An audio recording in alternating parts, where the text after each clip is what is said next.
Social media Patel Prahlad भाई watching after subscribe share like comment. आज इस बुलेटिन में बात होगी बिहार में पहले चरण के मतदान की, दूसरे चरण के लिए प्रचार में आई तेजी की। जानेंगे जेएनयू छात्र संघ में क्या रहे नतीजे, मोदी सरकार पर क्यों भड़की सीजीआई, देखेंगे दिल्ली हिंसा मामले में कब मिलेगी उमर खालिद को राहत, और बुलेटिन के आखिर में देखेंगे जाने माने कार्टूनिस्ट इरफान की किस खबर पर पड़ी तिरछी नजर। लेकिन दिन भर की तमाम बड़ी खबरों से पहले एक नजर आज की सुर्खियों पर। शिवसेना चंदेगुट के विधायक संजय गायकवाड़ का बयान, महाविकास अघाड़ी की वोटर लिस्ट में सुधार की बात का किया समर्थन, चुनाव आयोग की क्षमता पर उठाए सवाल। बिहार चुनाव में वोटिंग के बीच आप नेता सौरभ भारद्वाज ने लगाए वोट चोरी के आरोप, कहा बीजेपी कार्यकर्ता ने दिल्ली के बाद बिहार में डाला वोट, सोशल मीडिया पर सबूत के तौर पर दिखाई तस्वीर। भारत ने चौथे टी20 में ऑस्ट्रेलिया को 48 रनों से दी मात, 5 मैचों की सीरीज में 2-1 से ली बढ़त। पहले खेलते हुए भारत ने 20 ओवर में 8 विकेट पर 167 रन बनाए, 119 पर आउट हुआ ऑस्ट्रेलिया। गिरावट के साथ बंद हुआ शेयर बाजार, सेंसेक्स 148 अंकों की गिरावट के साथ 83,311 पर हुआ बंद, निफ्टी 88 अंकों की गिरावट के साथ 25,510 पर हुआ बंद। ये तो थी सुर्खियां, अब बात आज की सबसे बड़ी खबर की। बिहार विधानसभा की 121 सीटों पर वोटिंग का काम पूरा हो गया है, अब इंतजार नतीजों का है। पहले चरण में तेजस्वी यादव, सम्राट चौधरी और विजय सिन्हा की किस्मत अब ईवीएम में बंद हो चुकी है। तो कैसा रहा आज मतदान और दोनों ही तरफ से किए गए क्या दावे, देखिए रिपोर्ट। बिहार विधानसभा चुनाव के लिए पहले चरण का मतदान समाप्त हो गया है। पहले चरण में 121 सीटों पर वोटिंग हुई, इसके साथ ही 1314 उम्मीदवारों की किस्मत ईवीएम में बंद हो गई। पहले चरण में भारी मतदान की खबर ने सत्ता पक्ष की जरूर नींद उड़ा दी है। बिहार में इस बार 63% से ज्यादा वोटिंग हुई, जो पिछली बार की तुलना में 6% से भी ज्यादा है। कई पोलिंग बूथों पर वोटिंग समाप्त होने के बाद भी लंबी लंबी कतारें लगी हुई थी, जिसके चलते वोट प्रतिशत 65 के भी पार होने की संभावना है। बिहार की 18 सीटों पर सबसे ज्यादा वोटिंग हुई, जिसमें से 70% वोटिंग बेगूसराय में हुई। समस्तीपुर और मधेपुरा में 69% मतदान हुआ, जबकि शेखपुरा में सबसे कम 55% वोटिंग हुई है। बता दें, इसके अलावा खगड़िया में 63%, गोपालगंज में 68%, दरभंगा में 61%, नालंदा में 60%, बक्सर में 58%, भोजपुर में 56%, पटना में 58%, मंगेर में 58%, लखीसराय में 65%, सहरसा में 65%, सारण में 64%, सिवान में 60% मतदान हुआ। तेजस्वी यादव की राघोपुर विधानसभा सीट पर 67% वोटिंग हुई है, तो डिप्टी सीएम सम्राट चौधरी की विधानसभा सीट तारापुर में 61% मतदान हुआ। लखीसराय से चुनाव लड़ रहे दूसरे डिप्टी सीएम विजय सिन्हा की सीट पर 63% वोटिंग हुई है। लखीसराय में वोटिंग के समय एक बूथ पर विजय सिन्हा का जबरदस्त विरोध हुआ, उन्हें उल्टे पांव वापस लौटना पड़ा। सिवान के गोरियाकोटी बीजेपी प्रत्याशी देवेश कांत सिंह को भी वोटिंग के समय जनता के विरोध का सामना करना पड़ा। मतदाताओं ने वोट चोर के नारे भी लगाए। बीजेपी नेताओं का विरोध और बढ़ते मतदान ने विपक्ष की बाँछें खिला दी हैं, क्योंकि आमतौर पर माना जाता है कि ज्यादा मतदान सत्ता विरोधी रुझान के चलते होता है, और जिस तरह से बिहार में 6% से ज्यादा वोटिंग हुई है, उसके बाद से एनडीए नेताओं के चेहरे का रंग उड़ गया है। महागठबंधन ने जीत के बड़े दावे किए हैं, तो एनडीए के नेताओं के चेहरे पर तनाव दिख रहा है। ये तनाव दूसरे चरण में और बढ़ सकता है। दूसरे चरण के 122 सीटों के लिए 9 नवंबर को प्रचार थम जाएगा, इसलिए सभी दलों के नेताओं ने इन सीटों पर अपनी ताकत झोंक दी है। तो कहां किस नेता ने दिखाई ताकत, देखिए रिपोर्ट। 6 नवंबर को जहां एक तरफ बिहार विधानसभा चुनाव के पहले चरण का मतदान होता रहा, तो वहीं दूसरी तरफ दूसरे चरण का प्रचार भी जारी रहा, जिससे राज्य का सियासी पारा चरम पर पहुंच गया। एनडीए और इंडिया गठबंधन के दिग्गजों ने ताबड़तोड़ रैलियां की। महागठबंधन की तरफ से राहुल गांधी, प्रियंका गांधी, अखिलेश यादव समेत तमाम नेताओं ने रैलियां की। राहुल गांधी ने कहा कि बीजेपी हर जगह वोट चोरी का चुनाव जीत रही है। हमने पूरी दुनिया को दिखाया कि बीजेपी और चुनाव आयोग ने हरियाणा का चुनाव चोरी किया है। मुझे लगता है कि बिहार का पिछला चुनाव भी चोरी किया गया था। नरेंद्र मोदी और अमित शाह बिहार में वोट चोरी करने की कोशिश कर रहे हैं, लेकिन हमें किसी भी कीमत पर बिहार में वोट चोरी नहीं होने देनी है। सुनिए। और मुझे लगता है कि पिछला चुनाव बिहार में भी इन्होंने चोरी किया था, तो इस बार वोट चोरी नहीं होने देनी है। बिहार के युवा, ये आपका भविष्य है। Narendra Modi, Amit Shah election commission vote चोरी में लगे हैं। आपकी जिम्मेदारी बनती है संविधान की रक्षा करना है, वोट चोरी नहीं होने देना है बिहार में। वहीं प्रियंका गांधी ने कहा कि ये डबल इंजन की नहीं बल्कि सिंगल इंजन की सरकार है। बिहार की सरकार दिल्ली से चल रही है और इस सरकार को पीएम मोदी चलाते हैं। कि जो सरकार है वो गलत नीतियों से आपका प्रदेश चला रही है। अफसोस की बात तो ये है कि आपके अपने नीतीश जी भी खुद नहीं चला पा रहे हैं, क्योंकि मोदी जी और अमित शाह उन पर हावी हैं। आपकी सरकार दिल्ली से चल रही है, यहाँ के डबल इंजन असलियत ये है, सिंगल इंजन है और मोदी जी चलाते हैं, चाबी उनके पास है, ऑन वो करते हैं, ऑफ वो करते हैं। तो जो निर्णय यहाँ पे बिहार की धरती पे बिहार के वासियों के लिए लेने चाहिए वो भी नहीं ले पा रहे हैं। तो वहीं अखिलेश यादव ने कहा कि जब नया बिहार बनेगा तब नौकरी मिलेगी। बिहार के चुनाव से देश में संदेश जा रहा है, आप बिहार बदलिए, हम यूपी बदल देंगे। हम तो कह रहे हैं बिहार के लोगों से, आप बिहार बदलो, हम यूपी बदल देंगे। और बिहार तब बदलेगा जब सरकार बदलेगी, और सरकार बदलने का आपको मौका मिलने जा रहा है। तो वहीं एनडीए की तरफ से प्रधानमंत्री नरेंद्र मोदी और रक्षा मंत्री राजनाथ सिंह ने मोर्चा संभाला, जबकि उत्तर प्रदेश के सीएम योगी आदित्यनाथ भी मैदान में नजर आए। पीएम मोदी ने कहा कि एनडीए सरकार में नीतीश कुमार ने बिहार को जंगल राज से बाहर निकालने के लिए कड़ी मेहनत की है। 2014 में डबल इंजन की सरकार बनने के बाद बिहार में विकास को नई गति मिली। तो वहीं योगी आदित्यनाथ ने महागठबंधन को घेरते हुए कहा कि ये महागठबंधन कांग्रेस और आरजेडी के रूप में झूठ का पुलिंदा लेकर झूठे वादे करने के लिए आपके बीच आया है। हम पीएम मोदी के नेतृत्व में जो बोलते हैं वो करके दिखाते हैं। तो राजनाथ सिंह ने कहा कि हम चाहते हैं कि इस हद तक व्यवस्था में परिवर्तन कर दें कि हिंदुस्तान की राजनीति से भ्रष्टाचार का नाम हमेशा के लिए खत्म हो जाए। बिहार अब विकसित बिहार बनने की तरफ अपने कदम तेजी से बढ़ा चुका है और ये सभी मानते हैं। जैसा कि आप जानते हैं कि 11 सितंबर को दूसरे चरण की वोटिंग होनी है, जिसे लेकर दोनों ही गठबंधनों के नेता प्रचार के मैदान में ताल ठोकने में लगे हुए हैं। अब दोनों गठबंधनों को इस चुनाव प्रचार का कितना फायदा मिलता है, ये तो देखना होगा। एनडीए पर महागठबंधन भारी पड़ रहा है और इसका असर दिल्ली तक दिख रहा है। दिल्ली की जवाहरलाल नेहरू यूनिवर्सिटी छात्र संघ के नतीजे सामने आ गए हैं और इन चुनाव नतीजों ने बीजेपी को चिंता में डाल दिया, क्योंकि एक बार फिर जेएनयू में वाम गठबंधन का दबदबा दिखाई दिया है। तो क्या रहे जेएनयू के नतीजे, देखेंगे रिपोर्ट में। जेएनयू छात्र संघ के चुनाव में एक बार फिर वाम छात्र संगठनों का दबदबा दिखाई दिया। जेएनयू सेंट्रल पैनल की 4 सीटों के नतीजे देर रात तक आएंगे, लेकिन उससे पहले जो रुझान सामने आए हैं उसमें वाम संगठनों की जीत लगभग तय हो चुकी है। अध्यक्ष पद पर एक बार फिर से लेफ्ट फ्रंट की अदिति मिश्रा ने एबीवीपी के विकास पटेल को 400 से ज्यादा वोटों के अंतर से हरा दिया। इसे एबीवीपी के लिए बड़ा झटका माना जा रहा है। उपाध्यक्ष पद का चुनाव तो पूरी तरह से एक तरफा रहा। काउंटिंग की शुरुआती कुछ राउंड के बाद ही एबीवीपी ने हार मान ली। उपाध्यक्ष पद पर लेफ्ट फ्रंट की के गोपिका ने इस बार चुनाव में सबसे बड़ी जीत हासिल की है। उन्होंने एबीवीपी की तान्या कुमार को 800 से भी ज्यादा वोटों के अंतर से हराया है। संयुक्त सचिव पद पर भी लेफ्ट का दबदबा दिखाई दे रहा है। लेफ्ट गठबंधन के उम्मीदवार दानिश अली की जीत तय मानी जा रही है।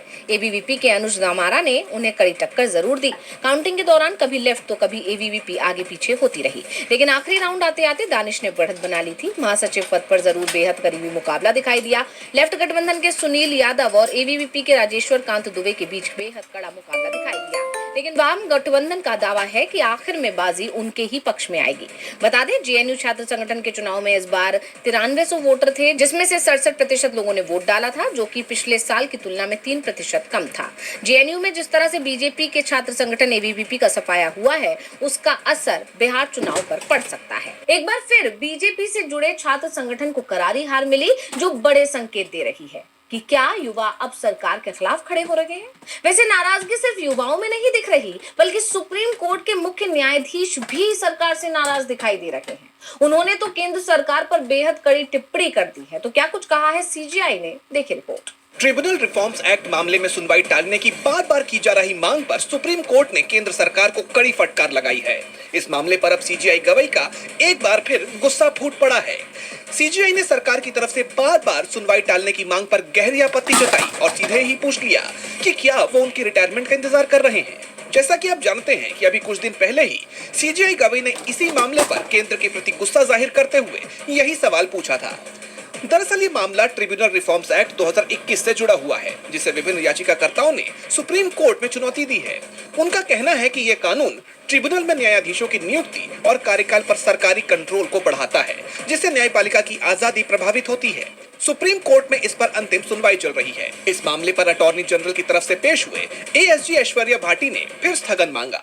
इस पर नाराज सीजीआई गवाही ने कहा कि हम 2 बार आपकी बात मान चुके हैं, कितनी बार और? अगर आप ये 24 नवंबर के बाद चाहते हैं तो हमें बता दें। ये कोर्ट के साथ बहुत अन्याय है। नाराज सीजीआई गवई ने स्पष्ट रूप से कहा कि ऐसा लगता है कि केंद्र सरकार मौजूदा पीठ से बचना चाहती है। उन्होंने जोर देकर कहा कि इस मामले के लिए उन्होंने एक दिन पहले और कोई केस नहीं लिया था ताकि वीकेंड पर फैसला लिखा जा सके। सीजीआई का ये कड़ा रुख एक संवैधानिक मामले पर सरकार के रवैये पर सवाल खड़े कर रहा है। 2 दिन में दूसरा मौका है जब सीजीआई ने सरकार पर तीखी टिप्पणी की। सवाल किया है कि सरकार उनसे डर क्यों रही है, तो सवाल सुप्रीम कोर्ट पर भी उठ रहे हैं। दिल्ली हिंसा मामले में 5 साल से उमर खालिद शारजिल इमाम जेल में बंद हैं, लेकिन जमानत तो दूर सुनवाई ही नहीं हो रही है। मामला अब सुप्रीम कोर्ट में है, तो क्या कुछ हुआ कोर्ट में, देखिए report. Ever wondered what your home looks like from space? हिंसा मामले में आरोपी उमर खालिद, शर्जील इमाम, गुलफिशा फातिमा और अन्य की जमानत याचिकाओं पर सुप्रीम कोर्ट में सुनवाई हुई। जस्टिस अरविंद कुमार और जस्टिस एनवी अंजारिया की पीठ इस मामले की सुनवाई कर रही है। सुनवाई मुख्य रूप से आरोपी शादाब अहमद की तरफ से सीनियर एडवोकेट संजीव लूथरा की दलीलों पर केंद्रित रही।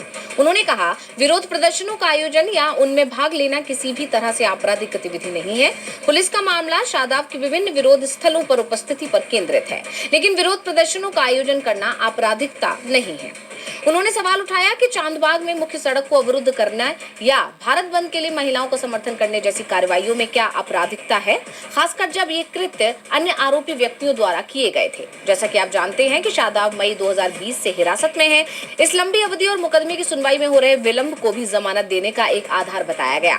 याचिकाकर्ताओं की तरफ से दलीलें पूरी होने के बाद कोर्ट ने मामले की अगली सुनवाई की तारीख को संशोधित किया। अब दिल्ली पुलिस की ओर से अपनी दलीलें मंगलवार 11 नवंबर को दोपहर 2 बजे से शुरू की जाएंगी। इस दिन अतिरिक्त सॉलिसिटर जनरल राजू अभियोजन पक्ष का प्रतिनिधित्व करेंगे और अब सबकी निगाहें 11 नवंबर को होने वाली सुनवाई पर टिकी हुई हैं। एक और तारीख मिल गई है, लेकिन उम्मीद जताई जा रही है कि इस बार नई तारीख नहीं मिलेगी बल्कि राहत मिलेगी। लेकिन एसआईआर से क्या विपक्ष को राहत मिल पाएगी? पश्चिम बंगाल में एसआईआर की प्रक्रिया शुरू हो गई है और ममता बनर्जी एसआईआर के खिलाफ सड़क पर प्रदर्शन करने भी उतरी। इस बीच अब खबर आ रही है कि उन्हें ही एसआईआर का फॉर्म थमा दिया गया है। तो क्या कहा है ममता ने, देखिए रिपोर्ट। बीते दिन पश्चिम बंगाल की मुख्यमंत्री ममता बनर्जी को लेकर एक खबर खूब चर्चा में थी कि उन्होंने एसआईआर अभियान पर यू टर्न ले लिया है और इस प्रक्रिया का फॉर्म भी भर दिया है, जिसके बाद सियासी गलियारों में ये मुद्दा चर्चा का विषय बन गया। अब इन खबरों पर विराम लगाते हुए सीएम ममता ने कहा है कि कल हमारे क्षेत्र के बीएलओ अपने आधिकारिक कार्य के तहत मेरे निवास कार्यालय आए थे। उन्होंने वहां मौजूद कुछ वोटरों से बातचीत की और जरूरी फॉर्म्स सौंपे। मैंने खुद कोई फॉर्म नहीं भरा है और तब तक नहीं भरूंगी जब तक बंगाल के हर नागरिक को वो फॉर्म नहीं मिल जाता। कुछ चैनलों और अखबारों ने यह खबर गलत चलाई कि मैं खुद बाहर आई और बीएलओ से फॉर्म लिया। ये खबर पूरी तरह झूठी है। बता दें कि बीते दिन खबर आई थी कि बीएलओ अमित कुमार रॉय मुख्यमंत्री ममता बनर्जी के कालीघाट स्थित आवास पहुंचे थे। रॉय भवानीपुर विधानसभा क्षेत्र के बूथ नंबर 77 के प्रभारी हैं। सुबह करीब 10:30 बजे वो वोटर फॉर्म सौंपने पहुंचे थे। सुरक्षा कारणों से पुलिस अधिकारियों ने पहले उन्हें अंदर जाने से रोका और फॉर्म अपने पास देने के लिए कहा, लेकिन बीएलओ ने यह कहते हुए मना कर दिया कि चुनाव आयोग के नियमों के मुताबिक फॉर्म सीधे वोटर को ही दिया जा सकता है। थोड़ी देर बाद की चर्चा के बाद सुरक्षा अधिकारियों ने उन्हें अंदर जाने की इजाजत दे दी। हालांकि उन्हें अपना मोबाइल और बैग बाहर ही छोड़ना पड़ा, जिसके बाद ममता बनर्जी उनसे मिली और उन्होंने फॉर्म अपने हाथों से लिया। खैर, अब इन खबरों पर सीएम ममता बनर्जी ने विराम लगा दिया है। साथ ही चेतावनी दे दी है कि अगर एक भी योग्य मतदाता का नाम हटाया गया तो केंद्र में बीजेपी सरकार का पतन तय है। ममता ने साफ कर दिया है कि एसआईआर को लेकर उनका विरोध जारी रहेगा। बंगाल में चुनाव आयोग और बीजेपी दोनों के सामने ममता बनर्जी मजबूती से डटी हुई हैं। तो महाराष्ट्र में विपक्ष ने बीजेपी की चिंता बढ़ा रखी है। शिवसेना यूबीटी चीफ उद्धव ठाकरे इस वक्त महाराष्ट्र के किसानों से मिल रहे हैं। उन्होंने साफ कह दिया है कि अगर किसानों की कर्ज माफी पर बीजेपी अपना वादा पूरा नहीं कर सकती तो वो वोट ही भी नहीं मांगे। और क्या कुछ कहा उद्धव ने, देखिए रिपोर्ट। शिवसेना यूबीटी प्रमुख उद्धव ठाकरे सरकार पर लंबे समय से हमलावर हैं। उनकी ये नाराजगी किसानों के प्रति सरकार की लापरवाही भरे रवैये को लेकर है। इस सिलसिले में उद्धव ठाकरे पूरे राज्य में दगाबाज रैली निकालकर सरकार पर निशाना साध रहे हैं। वहीं अब शिवसेना प्रमुख ने बड़ा ऐलान कर दिया है। उन्होंने कहा है कि जब तक किसानों का कर्ज माफ नहीं होगा तब तक महायुति को वोट नहीं मिलेगा। मराठवाड़ा के दौरे में उद्धव ठाकरे ने कहा कि जब तक कर्ज माफी ना हो तब तक महायुति को वोट ना दें। अगर किसानों की मांगे जल्दी नहीं मानी गई तो राज्यव्यापी रास्ता रोको आंदोलन किया जाएगा। यानी उन्होंने किसानों से महायुति के बहिष्कार करने की अपील करते हुए सरकार को ये भी चेताया है कि अगर जल्दी ही किसानों की परेशानियां हल नहीं की जाएंगी तो पूरे महाराष्ट्र में राज्यव्यापी आंदोलन किया जाएगा। अब उनके इस ऐलान से फडणवीस सरकार बुरी तरह घिर गई है। किसानों में पहले ही महायुति को लेकर गुस्सा है। ऐसे में उद्धव ठाकरे का ये दाव राज्य के बीएमसी चुनाव में फडणवीस सरकार के लिए बड़ी चुनौती के तौर तौर पर देखा जा रहा है। उद्धव ठाकरे ने फडणवीस पर जमकर हमला बोलते हुए ये भी कहा कि एक तरफ जहां पूरे महाराष्ट्र में किसान बाढ़ और बारिश से परेशान है, वहीं सूबे के मुखिया बिहार चुनाव में व्यस्त हैं। उद्धव ठाकरे के इस बयान से सियासी सरगर्मी बढ़ गई है। जानकारों का कहना है कि जिस कदर किसानों में सरकार को लेकर आक्रोश है, खामियाजा सरकार को बीएमसी चुनाव में तो भुगतना पड़ेगा ही, साथ ही चुनाव के लिए जनता को अपने पक्ष में लाना भी महायुति के लिए बड़ी चुनौती बन गई है। बीएमसी इलेक्शन की राह महायुति के लिए मुश्किल हो गई है। और बुलेटिन के आखिर में देखेंगे जाने माने कार्टूनिस्ट इरफान की किस खबर पर पड़ी तिरछी नजर।